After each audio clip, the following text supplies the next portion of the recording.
السلام علیکم ناظرین، جیسا کہ آپ جانتے ہیں متین شریف نے سی ایم KCR کو اپنی تنقید کا نشانہ بنایا اور مسلمانوں کو آگاہ کرتے ہوئے کہا، مسلمانوں سی ایم KCR کو پہچانو۔ اس کے بعد انہوں نے بتایا کیسے گزشتہ سالوں سے ہمارا معاشرہ علم، سیاست اور تجارت میں کمزور ہوتا جا رہا ہے۔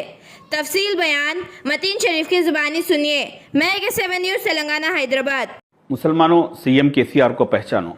پچھلے کچھ سالوں سے ہمارا معاشرہ علم، سیاست اور تجارت میں بہت کمزور ہوتے جا رہا۔ علم میں KCR صاحب نے ہمیں کتنا کمزور کر دیا یہ میں آپ کو پچھلے کئی ویڈیوز میں بتا چکا ہوں۔ سیاست میں KCR صاحب نے مسلمانوں کو کس مقام پر رکھا یہ آپ جانیں گے تو حیرت کریں گے۔ 2014 میں TRS پارٹی نے 119 کانسٹیٹیوئنسی سے کانٹیسٹ کیا تھا اسمبلی الیکشن میں، جس میں سے انہیں 63 سیٹوں پر کامیابی حاصل ہوئی۔ ان 63 میں سے صرف ایک بودھن کانسٹیٹیوئنسی سے محمد شکیل عامر صاحب نے 15,883 ووٹوں سے کامیاب ہوئے۔ اصولاً KCR صاحب کو چاہیے تھا کہ اتنی بڑی میجورٹی سے ایک مسلمان کینڈیڈیٹ، نوجوان 38 ایئرز کا MLA بن کر جیت کر آیا ہے، اس کو منسٹری دی جائے۔ مگر KCR صاحب نے اس وقت سوچا ہوگا کہ کل کے دن جب میں مسجدوں کو ڈیمولش کروں گا، وقف پراپرٹیز کو برباد کروں گا، مسلمانوں کے کالجوں کو بند کر دوں گا، تو اس وقت یہ منسٹر یا تو میرے سے کمپرمائز کرے گا یا میری مخالفت کرے گا۔ تو لہٰذا KCR صاحب یہ رسک نہ لیتے ہوئے ایک دودھ کا کاروبار کرنے والے سینئر سٹیزن 62 ایئرز کے محمود علی صاحب کو لا کر MLC دیا اور انہیں منسٹر بنا دیا تاکہ یہ کمپلیٹلی اپنے کنٹرول میں رہے۔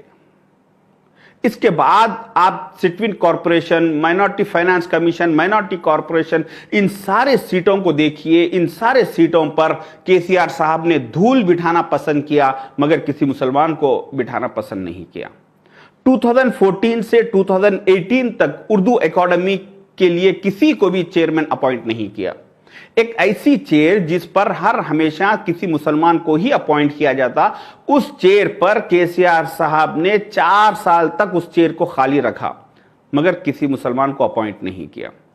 دسمبر 2018 میں الیکشن ہونے کی وجہ سے الیکشن سے 3 مہینے پہلے رحیم الدین انصاری صاحب کو چیئرمین بنایا گیا تاکہ الیکشن میں مسلمانوں کو بیوقوف بنایا جا سکے، مسلمانوں کو بتایا جا سکے کہ دیکھو مسلمانوں، میں تمہارا ہمدرد ہوں، میں تمہارے لوگوں کو چیئرمین شپ دے رہا ہوں۔ وہ بھی اتنے قابل تعریف رحیم الدین انصاری صاحب جنہوں نے اردو اکیڈمی کے 8 کروڑ بجٹ میں سے 90 لاکھ روپے انہوں نے اردو کے ڈیولپمنٹ، اردو کو پروموٹ کرنے کے لیے خرچہ کیا، باقی 7 کروڑ 10 لاکھ روپے گورنمنٹ کو واپس کر دیے۔ اس کے بعد آپ دیکھیے سٹوین کارپوریشن کو KCR صاحب نے 2017 تک خالی رکھا۔ 2017 میں عنایت علی باقری صاحب کو اپوائنٹ کیا اور 2018 میں ان کو بھی برخاست کر دیا۔ 2018 سے آج 2021 تک بھی سٹوین کارپوریشن چیئرمین شپ خالی ہے۔ ایک ایسا سٹوین کارپوریشن جس میں 48 ٹائپ کے ڈیفرنٹ کورسز ہے، جس میں قریب ہمارے 4000 بچے کورسز کرتے، ٹریننگ لیتے اور یہاں کے کمپنیوں میں اور گلف کنٹریز میں جا کر جاب کرتے، ایسے سٹوین کارپوریشن کو جو ہر سال ہزاروں ہمارے بچوں کے لیے روٹی روزی کا ذریعہ ہے، اس کارپوریشن کے لیے نہ تو کسی چیئرمین کو اپوائنٹ کر رہے ہیں، نہ ہی تو اس کے لیے کوئی اچھا بجٹ دے رہے ہیں تاکہ یہ سٹوین کارپوریشن کمزور پڑ جائے۔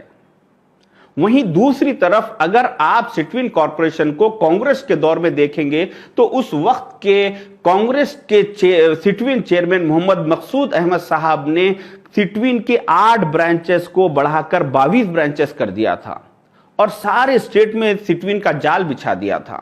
اور ساتھ ہی ساتھ مقصود احمد صاحب نے ایک جاب سیکشن بنوایا تھا جس میں جو بھی لڑکا سٹوین سے پاس ہوتا اس لڑکے کا سٹوین کا سرٹیفکیٹ اور اس کا CV لے کے اس کی فیلڈ سے ریلیٹڈ کمپنیوں کو فارورڈ کیا جاتا اور اس کو جاب دلانے میں ہیلپ کی جاتی۔ اس طرح سے کانگریس کے مقصود احمد صاحب کی کوششوں سے سینکڑوں بچوں کو اچھے کمپنیز میں جاب ملے اور وہ آج اچھی زندگی گزار رہے ہیں۔